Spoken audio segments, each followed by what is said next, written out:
Hai, Assalamualaikum warahmatullahi wabarakatuh dan salam sejahtera. Nama saya Nur Suhaila binti Muhammad Rosidi. Saya dari Fakulti Penulisan dan Perniagaan. Saya akan menerangkan latar belakang hedonisme. Hedonisme berasal daripada Yunani yang terbagi kepada dua gabungan perkataan iaitu hedon dan ism. Hedon mengikut makna Yunani adalah keseronokan, manakala perkataan ism bermaksud kepercayaan terhadap politik, sosial dan ekonomi. Mengikut Kamus Dewan, hedonisme bermaksud pegangan yang mementingkan keseronokan dalam hidup. Oxford English Dictionary menyatakan hedonisme merupakan satu teori bahawa keseronokan mempunyai tahap kebaikan yang tinggi dan menjadi konklusi bagi sesuatu matlamat.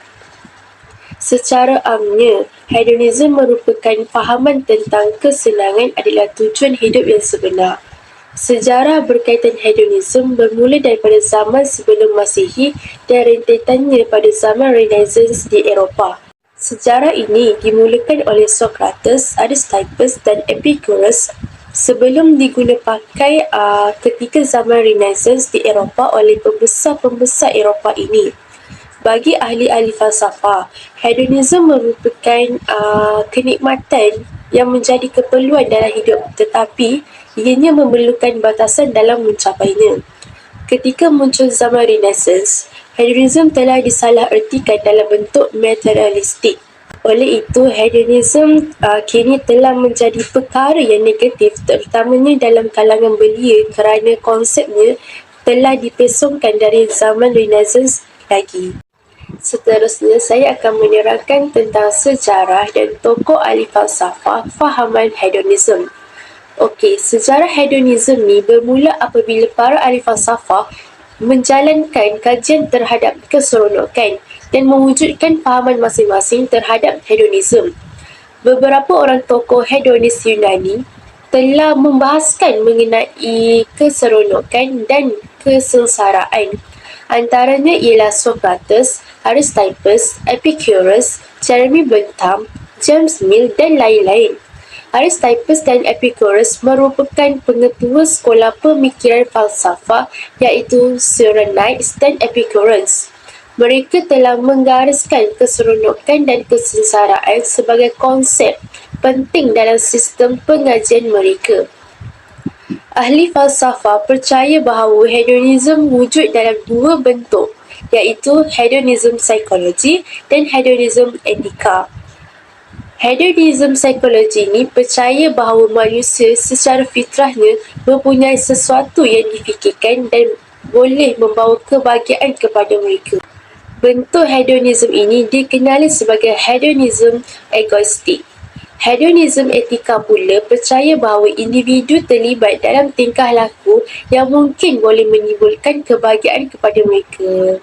Okey, tokoh yang pertama ialah Socrates yang merupakan tokoh falsafah dari Athena, Yunani. Beliau dilahirkan di Athena pada 4 Jun 470 sebelum Masihi lagi. Socrates mengatakan bahawa tujuan hidup manusia adalah untuk mencari kebahagiaan. Matlamat seorang manusia seharusnya mencari dan mencapai kebahagiaan jiwa.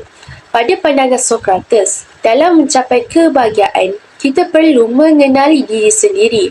Tanpa mengenali diri sendiri, kita tidak mampu memuaskan keinginan yang terbuku di dalam hati dan minda kita. Setelah mengenali diri dan mampu mentafsir keinginan diri, maka manusia akan berusaha untuk membahagikan diri melalui pelbagai kaedah. Golongan remaja khususnya dinasihatkan oleh Socrates agar bertafakur bagi mengenali diri sendiri kerana di usia mereka yang masih muda sukar dalam mengawal dan membuat keputusan terhadap keinginan sendiri. Pengetahuan merupakan asas keperluan hidup kerana tanpanya kita tiada panduan dalam mengendali hidup, terutamanya untuk mengenal diri sendiri. Dapat disimpulkan bahawa fahaman hedonisme Socrates adalah berkaitan dengan keinginan untuk bahagia yang menjadi dorongan hidup manusia. Pada dasarnya, hedonisme adalah sesuatu fahaman yang positif kerana mencapai kebahagiaan perlu dihadkan oleh sebab tubuh kita yang perlu mengawalnya. Namun, masyarakat kini membiarkan keseronokan yang mengawal tubuh mereka. Aristippus telah menjalinkan hubungan baik dengan Sokrates dan menimba ilmu daripadanya. Setelah Sokrates wafat, beliau menggantikan Sokrates untuk meneruskan penyampaian ilmu. Beliau mengajar para penuntut ilmu bahawa perasaan-perasaan adalah kebenaran yang paling tepat. Perasaan yang dimasukkan adalah kesenangan dan kebahagiaan. Kesenangan adalah suatu perkara yang baik, termasuk memenuhi kepuasan badan. Bagi Aristippus, orang bijak adalah orang yang sentiasa mencari jaminan dalam mencapai kesenangan maksimah. Aristippus bersetuju dengan Sokrates bahawa mencari kebahagiaan menjadi keutamaan. Namun beliau berpendapat akal manusia yang sepatutnya memaksimalkan kebahagiaan dan meminimalkan kesusahan. Dapat diertikan dalam pandangan beliau, hidup yang baik adalah berdasarkan akal yang rasional. Kesenangan menurut Aristippus adalah bersifat fizikal, iaitu gerakan tubuh yang terbahagi kepada 3 bahagian, termasuklah gerakan kasar, gerakan halus dan tiada gerakan. Gerakan kasar adalah perbuatan yang berlebihan dan akan mengakibatkan kesakitan, manakala gerakan halus adalah gerakan yang tidak mencederakan bersamaan dengan kesenangan. Dan akhir sekali, tiada gerakan, bermaksud neutral, contohnya tidur. Aristippus melihat bahawa kesenangan adalah perkara yang berlaku secara terkini, bukan pada masa lalu atau pada masa hadapan. Kesenangan masa lalu hanyalah sebuah memori, manakala kesenangan masa depan adalah perkara yang belum jelas. Meskipun beliau menjunjung kesenangan, beliau mengatakan bahawa perlu ada batasannya yang membawa erti pengendalian diri. Seterusnya adalah Epicurus. Epicurus mempunyai 2 konsepnya yang tersendiri terhadap Hinduisme, iaitu ketenangan jiwa dan kebijaksanaan. Bagi Epicurus, kenikmatan adalah mencapai ketenangan jiwa. Manusia sering memikirkan kenikmatan hidup, tetapi tidak boleh mengabaikan hakikat bahawa mereka adalah makhluk Tuhan. Hakikat itulah yang membuatkan manusia faham akan batasan terhadap nikmat yang berlebihan. Ketenangan tidak dapat dicapai sekiranya wujud rasa takut dalam diri manusia. Ketakutan dapat dibahagikan kepada 3, antaranya termasuklah ketakutan terhadap dewa-dewa, ketakutan terhadap kematian dan ketakutan terhadap masa depan atau nasib. Manusia beranggapan bahawa dewa yang menentukan nasib buruk mereka yang membuatkan mereka takut akan dewa, walaupun dewa sebenarnya tidak berhubungan dengan manusia. Dewa hanya perantara yang tidak mampu menentukan nasib baik atau buruk. Semua nasib buruk yang berlaku bergantung kepada keputusan dan perbuatan manusia. Seterusnya, kematian tidak sepatutnya ditakuti kerana kematian bukanlah perkara negatif, tapi hanya pematian rasa. Semua manusia akan merasainya kerana kematian adalah satu kepastian. Manusia yang masih hidup memiliki kesempatan untuk menikmati kemanisan hidup. Jika seseorang mati, tiada sebarang dia yang dapat dirasai, termasuk kesakitan. Justru, manusia tidak sepatutnya bimbang akan kematian. Orang yang bijak akan menerima kematian kerana menganggap kematian bukan sebuah pengakhiran, tetapi berehat daripada kehidupan yang memenatkan. Orang bijak turut tidak melihat hasil sesuatu perbuatan, tetapi menilai melalui prosesnya. Dengan cara itu, manusia akan berusaha untuk mendapatkan hidup yang lebih berkualiti agar mendapatkan kematian yang bermakna. Manusia tiada kemampuan untuk melihat masa depan, mewujudkan rasa takut dalam kalangan manusia. Epicurus menyuruh manusia agar hidup dengan tepat kerana masa depan tidak dapat ditentukan. Manusia perlu berusaha untuk meningkatkan kehidupan sekarang kerana mendapatkan kesan positif pada hari esok. Nasib berubah berdasarkan perjuangan yang dilakukan manusia. Kebijaksanaan hidup bermaksud pengabdian manusia terhadap pengetahuan. Epicurus menyatakan bahagia adalah kebebasan hati dan kebebasan daripada rasa takut. Kenikmatan tanpa ketenangan adalah perkara yang perlu dihindari. Manusia yang mempunyai pengetahuan terhadap batasan kenikmatan akan mengejar ketenangan sehingga kenikmatan itu membawa dampak yang baik dalam kehidupan. Konsep mengejar kenikmatan Epicurus berbeza dengan kerakusan manusia. dapat dirangkumkan bahawa pahaman Epicurus adalah tentang sikap kesukaran, tentang setiap kesukaran dalam hidup akan diikuti dengan pengakhiran yang memuaskan. Samping itu, wujud ahli-ahli falsafah pada zaman Renaissance, iaitu Jeremy Bentham dan James Stuart Mill. Jeremy Bentham mengatakan wujud perkaitan antara kesakitan dan kegembiraan yang berpunca daripada tindakan manusia sendiri. Sikap tamak dan rakus akan mengakibatkan kesakitan tidak hanya pada diri sendiri, tetapi kepada orang yang turut terlibat. Kegembiraan akan berlaku sekiranya bersederhana dalam menjalani kehidupan. James Stuart Mill berkongsi pendapat yang sama dengan Jeremy Bentham bahawa kebaikan adalah perkara yang menggembirakan. Kesusahan adalah perkara yang menyakitkan akibat daripada perbuatan manusia.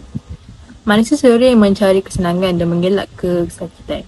Beliau turut bersependapat dengan Epicurus tentang kenikmatan adalah intelektual dan kemunian tertinggi adalah kesederhanaan. Pada zaman Renaissance, Eropah dikuasai oleh 3 kuasa terbesar iaitu raja, bangsawan, pihak gereja dan akhir sekali adalah rakyat. Pihak gereja mempunyai kuasa tertinggi kerana mereka mengawal pentadbiran dari aspek ekonomi, politik dan sosial. Raja dan bangsawan mempunyai keistimewaan tersendiri. Perkara ini telah wujud kerakusan dan penindasan terhadap rakyat kerana mereka lemah dan tiada kuasa yang telah mengubah ideologi terhadap Hinduisme. Assalamualaikum, nama saya Putri Emilia Suraya binti Mosli. Nombor ID pelajar saya 2022490328. Saya akan meneruskan pembentangan kita dengan mengupas isu semasa berkaitan dengan hedonisme.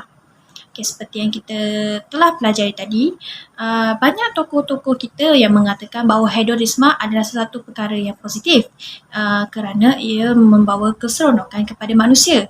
Namun, kini hedonisme tidak boleh dikatakan sebagai perkara yang positif lagi. Kebanyakan unsur hedonisme telah terpesong jauh daripada landasan agama dan juga akidah. Okey, antara isu-isu yang hangat berkaitan dengan hedonisme ini adalah seks bebas, penggunaan vape secara berlebihan dan juga kecanduan terhadap permainan atas talian. Okey, antara isu yang saya akan kupaskan iaitu isu pertama berkaitan dengan seks bebas. Seks merupakan singkatan daripada perkataan seksual. Nah, mengikut skop kajian kita, seksual yang dimaksudkan adalah keinginan seksual terhadap berlawanan jantina. Manakala bebas bermaksud tiada halangan. Kedua-dua perkataan tersebut digabungkan menjadi satu klausa yang membawa maksud keinginan seksual yang tiada halangan. Okey, seks bebas ini berlaku dengan berbagai punca. Antaranya ia bermula daripada pendedahan media massa. Okey, seperti yang kita tahu, kebanyakan pihak menggunakan media massa sebagai platform dan medium untuk menyebarkan propaganda. Tidak ketinggalan juga propaganda yang berunsurkan lucah. Contoh yang terdekat kita boleh gunakan seperti televisyen. Kebanyakan televisyen yang memaparkan siaran daripada negara barat memaparkan cerita yang tiada tapisan terhadap aksi-aksi sensual. Dan apabila aksi-aksi ini dipertontonkan kepada remaja, kebanyakan mereka timbul rasa gairah dan syahwat dan ingin mempraktikkannya di dunia nyata. Selain itu, pengaksesan laman web yang tiada had membuatkan mereka juga mudah untuk terdedah dengan perkara-perkara yang berunsurkan pornografi. Okey, berdasarkan statistik yang telah kami kaji, sepanjang tempoh Perintah Kawalan Pergerakan ataupun dikenali sebagai PKP telah menjadikan Malaysia berada di tangga 4 tertinggi di Asia sebagai negara yang mempunyai tontonan pornografi tertinggi. Okay, peningkatan ini berlaku sebanyak 84% yang bersamaan 3 atau 4 daripada 10 rakyat Malaysia menonton pornografi. Pendedahan yang berlaku inilah yang menjadikan dorongan kepada remaja untuk meniru aksi-aksi tersebut. Seterusnya adalah pengaruh rakan sebaya. Okey, seperti yang kita tahu, remaja adalah insan yang polos. Apabila remaja mempunyai sahabat yang baik, maka mereka akan membesar dengan sifat yang baik. Tetapi jika mereka mempunyai rakan yang telah runtuh akhlaknya, maka rosaklah hidup mereka. Jadi apa kaitannya dengan seks bebas? Okay, melalui rakan sebaya yang kurang baik akhlaknya ini akan membawa mereka kepada pergaulan bebas antara lelaki dan perempuan yang di mana tiada batasan ikhtilat. Ini menyebabkan tiada rasa malu berlaku antara kedua-dua berlawanan jantina tersebut dan akhirnya wujud penawaran yang menuju ke arah penzinaan. Seks bebas ini akan memberi impak yang negatif kepada mereka yang melakukan perkara tersebut seperti penularan penyakit berjangkit dan juga kehamilan luar nikah. Perbuatan terkutuk tanpa perlindungan inilah yang menjadi asbab berlakunya penularan penyakit berjangkit seperti chlamydia, HIV, sifilis dan banyak lagi. Okey, mengikut statistik terkini, penularan penyakit sifilis adalah sebanyak 3,426 kes. Okey, ramai remaja bertarung nyawa di usia muda hanya untuk keseronokan yang sementara. Seterusnya, isu yang tidak asing lagi di Malaysia iaitu isu kehamilan luar nikah. Okey, saban tahun akan tercatat sekurang-kurangnya 10 kes yang melibatkan isu tersebut. Yang terkini, sebanyak 41,083 kes kehamilan remaja luar nikah yang dicatatkan oleh KKM dari tahun 2017 hingga tahun 2022. Kita akan kupaskan isu yang seterusnya yang turut hangat dibicarakan dalam kalangan masyarakat iaitu kecanduan terhadap permainan atas talian seperti Mobile Legends, PUBG dan lain-lain. Permainan tersebut telah mencatatkan beberapa kes kematian. Contohnya, dalam Malaysia ini melibatkan seorang lelaki berbangsa India telah membunuh dan mengerat ayahnya kerana menyekat akses lelaki tersebut untuk bermain permainan atas talian. Kecanduan tersebut telah membuatkan lelaki itu hilang waras sehingga sanggup membunuh darah dagingnya sendiri. Dan tambahan pula, beberapa permainan atas talian memaparkan unsur-unsur keganasan seperti membunuh dan ianya membawa satu kepuasan kepada pemain kerana setiap pembunuhan yang mereka lakukan akan memberi markah kepada mereka. Walaupun secara logiknya membunuh adalah sesuatu perbuatan yang kejam. Unsur keganasan tersebut telah dibuktikan oleh perbuatan seorang lelaki yang tinggal di New Zealand melakukan penembakan secara brutal di sebuah masjid di negara itu. Pelaku tersebut merupakan seorang yang anti-Islam dan juga taksub dengan permainan atas talian. Baginya, rakyat Islam sepatutnya dibunuh sama seperti yang dia lakukan di dalam permainan tersebut. Itu adalah dari segi mental. Bagaimana pula dari segi fizikal jika kita terlalu candu terhadap permainan atas talian. Okay, organ yang mendapat kesan paling buruk adalah kesihatan mata kita.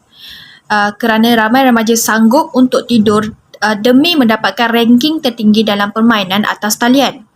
Apabila kita kurang tidur, saraf yang menyambungkan mata hingga ke otak kita akan berlaku pembekuan darah sehingga menyebabkan kegagalan otak untuk berfungsi dan akhirnya akan mengakibatkan kematian. Saya akui, permainan atas talian ini tidak sepatutnya menjadi isu hanya disebabkan oleh kecanduan beberapa individu yang tidak bertanggungjawab. Kerana pemain casual turut mendapat tempias daripada stigma masyarakat. Isu seterusnya melibatkan trend terkini yang menjadi kegilaan ramai remaja terutamanya remaja lelaki iaitu penggunaan vape secara berlebihan. Ramai beranggapan bahawa vape mampu menggantikan rokok kerana ianya kurang bahaya dan mempunyai pelbagai perisa yang menjadi pilihan ramai remaja. Apakah itu vape? Vape merupakan penghantar nikotin elektronik. Vape tidak melakukan sebarang pembakaran yang tidak menghasilkan karsinogenik seperti tar dan juga karbon monoksida. Selain itu, kandungan nikotin yang disedut tidak sebanyak nikotin yang disedut jika menghisap rokok. Walau bagaimanapun, terdapat kajian yang mengatakan vape tetap menghasilkan jelaga sama seperti rokok, cumanya ia berwarna putih. Vape tetap memberi kesan sampingan kepada tubuh, terutamanya paru-paru, dan bahan yang memberi kesan kepada tubuh kita adalah diacetyl, nikel dan juga timbal. Antara isu yang melibatkan artis tanah air kita iaitu Aiman Tino yang kecanduan dengan vape ini telah dikejarkan ke hospital kerana batuk berterusan. Selain itu, wujud juga beberapa remaja lelaki yang perlu menebuk paru-paru kerana paru-paru mereka sudah rosak. Demi keseronokan sementara, remaja sanggup menunaikan keinginan deria mereka dan akhirnya akan memudaratkan kesihatan. Okay, sekian itu. Assalamualaikum, nama saya Ina Rizati binti Anwar. Nombor bateri ialah 2022605214. Saya akan membentangkan faktor-faktor budaya hedonisme. Penjajahan di tanah Melayu. Ketika zaman penjajahan, orang barat menyebarkan budaya dan ideologi mereka tidak secara terbuka, tetapi secara berlindung atas nama pemodenan dan kemajuan. Atas nama inilah, barat menyebarkan ideologi, kehidupan sosial, budaya, pendidikan, kemahiran dan teknologi dan sejarah mereka. Hasil dari penyebaran inilah membuatkan pengaruh mereka semakin kukuh dan kuat di rantau ini. Sebab itulah walaupun selepas merdeka, kebanyakan negara jajahan masih lagi mengamalkan apa yang ditinggalkan oleh penjajah tersebut. Hal ini boleh dilihat di negara Malaysia ini. Selepas kita memperoleh kemerdekaan pada tahun 1957, tetap sahaja nilai-nilai dari penjajah masih lagi diamalkan, bahkan disanjung sehingga mendapat kedudukan tinggi dalam masyarakat. Seterusnya, pengaruh media massa. Media massa merupakan jenis kemajuan teknologi moden untuk menyebarkan dan menyampaikan informasi kepada masyarakat dengan kadar cepat dalam masa yang singkat, terutamanya hal ehwal semasa, berita luar maupun dalam negara. Bukan itu saja, media massa berfungsi mempengaruhi, menghibur, mendidik dan menginformasikan. Salah satu faktor berlakunya keruntuhan akta remaja masa kini adalah hasil daripada bahan dan rancangan media massa yang dipaparkan dalam negara. Paparan media elektronik dan media cetak boleh mempengaruhi tingkah laku golongan remaja yang juga dikategorikan sebagai mahasiswa. Ini kerana golongan mahasiswa ialah golongan yang paling cepat terpengaruh dan dipengaruhi. Mereka ingin mencuba sesuatu yang baharu dan aksi-aksi yang mencabar diri mereka. Pelbagai konsep dan cara hidup seperti cara hidup happy go lucky, lepak, mengunjungi pusat hiburan, seks bebas dan sebagainya banyak disiarkan melalui media. Selain banyak program dan drama memaparkan pergaulan bebas, reality television, cerita ganas yang berbentuk kekerasan serta rancangan yang bersifat hiburan semata-mata. Seterusnya ialah keruntuhan institusi keluarga. Keruntuhan institusi keluarga adalah permasalahan rumah tangga yang berpunca daripada perceraian, poligami dan sebagainya juga memberi tekanan kepada jiwa para remaja dan anak-anak, sekaligus menyebabkan mereka bertindak mencari ketenangan di luar rumah dengan menghabiskan masa bergaul dengan rakan-rakan yang memahami perasaan dan masalah mereka. Para remaja berpendapat bahawa ibu bapa mereka sudah tidak mempedulikan mereka dan mengambil keputusan untuk tidak lagi menghabiskan masa bersama. Dengan cara itu, mereka dapat melupakan masalah yang mereka hadapi. Seterusnya, lena dibuat keseronokan bersama kawan-kawan. Akhir sekali, kurang pegangan agama. Apabila pegangan agama masyarakat, khususnya golongan muda, tidak teguh, mereka tidak akan mendapat ketenangan jiwa dan inilah menyebabkan mereka mudah terjerumus dalam kancah budaya hedonisme ini. Kesan globalisasi dunia tanpa sepadan menjadi punca kepada budaya keterlaluan hedonisme sehingga ada yang menghalalkan cara hidup barat yang sekaligus bertentangan dengan ajaran agama Islam. Oleh itu, para remaja haruslah memupuk nilai-nilai murni agar mendapat ketenangan hidup dalam usaha mengelakkan diri daripada budaya hedonisme. Assalamualaikum warahmatullahi wabarakatuh. Nama saya Fakir Zahira binti Abdullah dari Fakulti Pengurusan dan Perniagaan. Kini giliran saya untuk mengemukakan cadangan dan solusi yang boleh kita laksanakan bagi mengatasi masalah hedonisme ini. Semua pihak mempunyai peranan yang penting dalam membendung masalah ini, termasuklah pihak kerajaan, pihak ibu bapa maupun diri kita sendiri. Antara solusi yang boleh pihak kerajaan laksanakan adalah dengan mewujudkan sistem ilmu melalui media massa. Seperti yang dapat kita lihat, remaja kini tidak dapat dipisahkan daripada media massa. Oleh yang demikian, kita perlulah memanfaatkan peluang ini sehabis baik untuk menyebarkan dakwah. Selain itu, peranan ibu bapa juga penting dalam membendung anak-anak mereka daripada terjerumus dalam masalah hedonisme ini. Antara peranan yang boleh diusahakan oleh ibu bapa adalah dengan memantapkan institusi rumah tangga.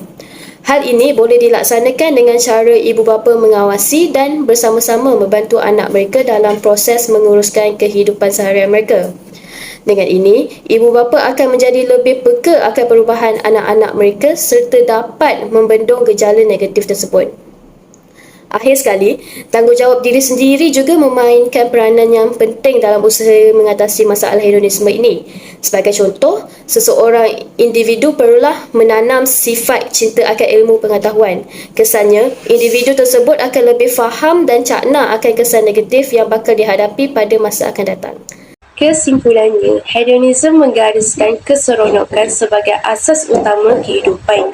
Konsep kebaikan dan kebahagiaan yang dibawa oleh hedonisme hanya berasaskan kepada keseronokan duniawi serta penumpuannya kepada kebendaan semata-mata. Fahaman yang mula-mula diperkenalkan di Yunani ini seterusnya telah berkembang ke Eropah dan akhirnya tersebar ke seluruh dunia mengikut falsafah sekular barat. Fahaman ini telah berubah menjadi satu budaya dan cara hidup masyarakat di era ini. Konsep keseronokan, kenikmatan dan kelazatan berjaya mempengaruhi masyarakat dalam pelbagai cara yang merosakkan masyarakat. Kehidupan mereka yang bersifat individualistik dan materialistik ini dipenuhi dengan berpoya-poya, menghabiskan masa di tempat-tempat hiburan, minum arak, bersinar dan sebagainya dengan tujuan untuk mencapai keseronokan dan kebahagiaan duniawi. Semua pihak wajarlah bertanggungjawab untuk membendung budaya hedonisme dalam kalangan masyarakat, terutamanya golongan muda. Hal ini kerana golongan muda lebih suka dan inginkan keseronokan berbanding golongan tua. Budaya hedonisme ini akan mendatangkan pelbagai impak negatif kepada individu, masyarakat dan negara. Jika semua masyarakat memainkan peranan masing-masing, budaya hedonisme ini dapat dikurangkan dalam negara kita. Masa depan negara bergantung kepada status sosial rakyatnya. Oleh itu, kita wajarlah bekerjasama untuk memastikan individu di sekeliling kita bersosial secara sihat serta dapat menjalani kehidupan yang harmoni, selamat dan terjamin agar dapat melahirkan generasi modal insan kelas pertama. Sekian, terima kasih.